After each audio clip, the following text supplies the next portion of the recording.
মোহাম্মদ শাহজাহান চৌধুরী চট্টগ্রাম 15 আসন থেকে নির্বাচিত সদস্যকে the code of criminal procedure amendment bill 2026 উত্থাপনের অনুমতি প্রার্থনার জন্য আহ্বান জানাচ্ছি। মাননীয় স্পিকার, আপনাকে অসংখ্য ধন্যবাদ। আমি Shahjahan Chowdhury Chattogram 15 the code of criminal procedure 1898 অধিকতর সংশোধন কল্পে আমার আনিত bill the code of criminal procedure amendment bill 2026 উত্থাপনের জন্য আপনার অনুমতি প্রার্থনা করছি। মাননীয় স্পিকার, আপনাকে ধন্যবাদ। ধন্যবাদ মাননীয় মন্ত্রী। মাননীয় আইন, বিচার ও সংসদ বিষয়ক মন্ত্রী। মাননীয় স্পিকার, আপনাকে ধন্যবাদ। মাননীয় স্পিকার, ফৌজদারি কার্যবিধিতে 565টি ধারা আছে, তার অনেকগুলো উপধারাও আছে। এই 1898 সালের এই আইনটার মধ্যে আমরা এই পার্লামেন্ট ত্রয়োদশ জাতীয় সংসদে এসে প্রথম অধিবেশনে 29টি ধারা আমরা সংশোধন করেছি। আরও কিছু ধারা আমরা সংশোধনের উদ্যোগ নিয়েছি। উনি এই বিলটি দেওয়ার পরে মাননীয় স্পিকার, আমরা পার্লামেন্টে গত 30শে জুন চিঠি লিখে জানিয়েছি, আপনাদের রেকর্ডেও আছে, যে আমরা এই সেকশন সহ, ওনার এটা বিবেচনা সহ আরও কিছু সেকশন আমরা অ্যামেন্ডমেন্ট আকারে অচিরেই নিয়ে আসব। সেই কারণে এটাও এই বিবেচনায় থাকবে। সেই কারণে আপাতত এটাকে প্রত্যাহার করার অনুরোধ জানাচ্ছি এবং ওনাকে বিশেষভাবে ধন্যবাদ জানাচ্ছি যেটা এনেছেন। নীতিগতভাবে এটার সাথে আমি দ্বিমত পোষণ করব না, বাট আমরা যেহেতু এটা আনছি একই সাথে এটা কমপ্লিট করব। মাননীয় স্পিকার, আপনাকে ধন্যবাদ। আপনাকে ধন্যবাদ মাননীয় মন্ত্রী। মাননীয় সদস্য, মাননীয় মন্ত্রীর বক্তব্য এবং বিলটি উত্থাপন না করার অনুরোধের প্রেক্ষিতে আপনার যদি কিছু বক্তব্য থাকে আপনি দয়া করে বলতে পারেন। ধন্যবাদ আপনাকে। মাননীয় স্পিকার, আপনাকে অসংখ্য ধন্যবাদ। আমাদের মাননীয় আইনমন্ত্রী মহোদয়কেও আন্তরিকভাবে ধন্যবাদ জানাচ্ছি। আমরা বেসরকারি সদস্য বিলের এইখানেও আমার এই বিলটা, যেটা আমাদের জনাব মাননীয় সংসদ সদস্য শাহজাহান সাহেব নোয়াখালী, ওনার সভাপতিত্বে আমাদের বেসরকারি সদস্যদের বিল কমিটির বৈঠক হয়েছিল, সেখানেও আইনমন্ত্রী ছিলেন। মানে স্পিকার, আমার মনের বড় জ্বালা হলো, আমি 2004 সালেই এই বিলটা মহান সংসদে উত্থাপন করেছিলাম এবং পাশের জন্য অলরেডি টেবিলও এসেছিল। তখন আমাদের স্পিকার ছিল ব্যারিস্টার জমির উদ্দিন সরকার মহোদয়। তো যেদিন পাশ হবে এবং বিলটা আমরা সবাই উৎসাহ উদ্দীপনা, আমার জমাত সহ, আমি তো তখন 4 দলীয় জুটেই ছিলাম, তো সবাই আমরা উৎসাহ উদ্দীপনা নিয়ে সেদিন এসেছিলাম।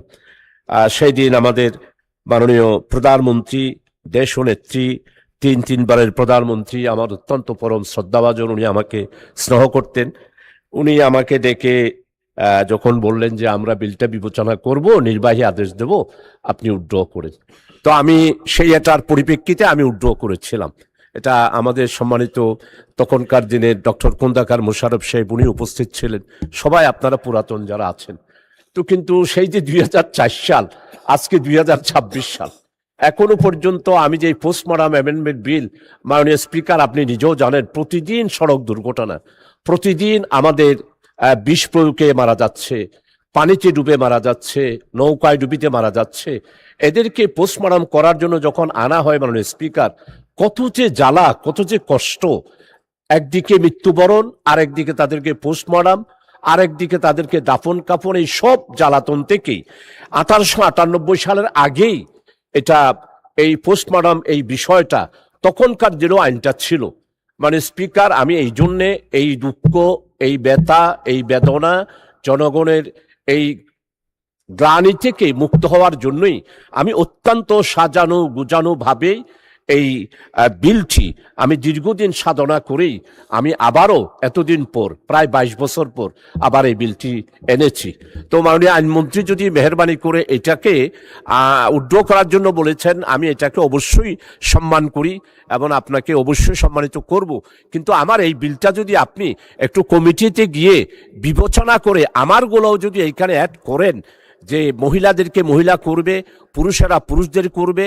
আর কেউ যদি পারমিশন নিয়ে বলে যে আমি মামলা করব না, আমার এই লাশটাকে যে অ্যাক্সিডেন্ট হয়েছে তাকে সরকারের পক্ষ থেকে অনুমতি দিয়ে আমাকে দাফন করা হোক, এইভাবে করে 8টা সংশোধনী আমি মাননীয় স্পিকার দিয়েছি মানবতার স্বার্থে, আমাদের জনগণের দুঃখ ব্যথা বেদনা লাঘবের স্বার্থে। আমার এটা যদি বিবেচনায় নেন, কমিটিতে যদি বিবেচনার জন্য নেন, তাহলে আমি অত্যন্ত বাধিত হব মাননীয় স্পিকার। এটাই আমার পক্ষ থেকে আবেদন মাননীয় স্পিকার। আই থিংক আপনি খুব ভ্যালিড পয়েন্ট মেড আউট করেছেন, যে কারণে মাননীয় আইনমন্ত্রী দাঁড়িয়েছেন কিছু বলার জন্য। মাননীয় আইনমন্ত্রী। আপনাকে ধন্যবাদ, আপনার মাধ্যমে অন্য সংসদ সদস্যকে ধন্যবাদ। উনি ভ্যালিড পয়েন্ট উত্থাপন করেছেন, এ বিষয়ে কোনো দ্বিমতের জায়গা আমি রাখি নাই। আমরা যেটা বলতে চাচ্ছি, উনি যে প্রশ্নটা এনেছেন এটা বর্তমানে প্র্যাকটিস আকারে ওইভাবেই চলে। মহিলা ডেড বডিকে অটোপসি করা হয় যখন, পোস্টমর্টেম করা হয় যখন, তখন সেই সম্মানটা দিয়েই করা হয়, মহিলা ডাক্তার দিয়েই করা হয়। হাজতখানায় গেলে মহিলা পুলিশ দিয়ে ডিল করা হচ্ছে, এটা আমাদের প্র্যাকটিসের পার্ট করা হয়েছে। এবং আমাদের মাননীয় সাবেক প্রধানমন্ত্রী বেগম খালেদা জিয়া বলেছিলেন আপনার কাছে, যেটা অ্যাডমিনিস্ট্রেটিভ অর্ডারে করা হয়েছে, তখন থেকে এটা অ্যাডমিনিস্ট্রেটিভ অর্ডারে চলছে। এবং আপনি 22 বছর যখন অপেক্ষা করেছেন, আর কিছুদিন অপেক্ষা করেন, কারণ আমাদের 30শে জুনের দেখেন আমরা লিখিতভাবে মাননীয় স্পিকারকে অবহিত করেছি যে এটা আমাদের বিবেচনায় নিয়েছি, এর সাথে আরো কিছু সিআরপিসির অ্যামেন্ডমেন্ট সহ আমরা একসাথে উপস্থাপন করব এবং আপনার এইটাকে হুবহু এভাবে আনার চেষ্টা করব। সুতরাং আপনি বিলটা প্রত্যাহার করলে আমরা প্রতিশ্রুতিবদ্ধ থাকছি, এই সংসদ আশা করি সেটা বিবেচনা করবেন। আপনাকে ধন্যবাদ। ধন্যবাদ মাননীয় আইনমন্ত্রী। মাননীয় সদস্য, মাননীয় বিরোধী দলীয় নেতা। ধন্যবাদ মাননীয় মন্ত্রীকে, উনি যেটা বলেছেন প্র্যাকটিসে আসলে নাই। এটা মহিলাদের ব্যাপারটা মহিলাদেরকে দিয়ে অ্যাসার্ট করা এটা সম্ভব হয়নি এখনো, এটা খুবই জরুরি। আমরা অনুরোধ করব যে এটাকে প্র্যাকটিসে আনা দরকার। বাকিটা উনি বলবেন, এখন প্রত্যাহার করার বিবেচনায় নিতে পারেন আপনি। ধন্যবাদ মাননীয় বিরোধী দলীয় নেতা। মাননীয় সদস্য, 22 বছরের মধ্যে তো 20 বছর কেউই ছিলেন না, আমরা আপনারা কেউই, অতএব ইউ মে ডিসাইড। মাননীয় স্পিকার, আপনাকে ধন্যবাদ। আমি আল্লাহ তাআলার শুকরিয়া আদায় করছি, বিশেষ করে আমাদের সাবেক তিনবারের প্রধানমন্ত্রী দেশনেত্রী বেগম খালেদা জিয়াকে। উনি একটি নির্বাহী আদেশের মাধ্যমে সেই দিন এটা বুঝতে পেরেই উনি সেদিন নির্বাহী আদেশও দিয়েছিলেন। এটা এখনো কার্যকর আছে, হয়তো যেখানে মহিলা ডাক্তার নাই সেখানে অসুবিধা হয়, কিন্তু সম্মানটা করা হয়। আমি চট্টগ্রামের পোস্টমার্টাম মর্গের মধ্যে আমি 2-3 বার প্রায় প্রতি মাসেই গিয়ে সফর করি, এগুলো প্র্যাকটিসের মধ্যে আসে, কিন্তু মহিলা ডাক্তার নাই বলে কিছু অসুবিধা হয়।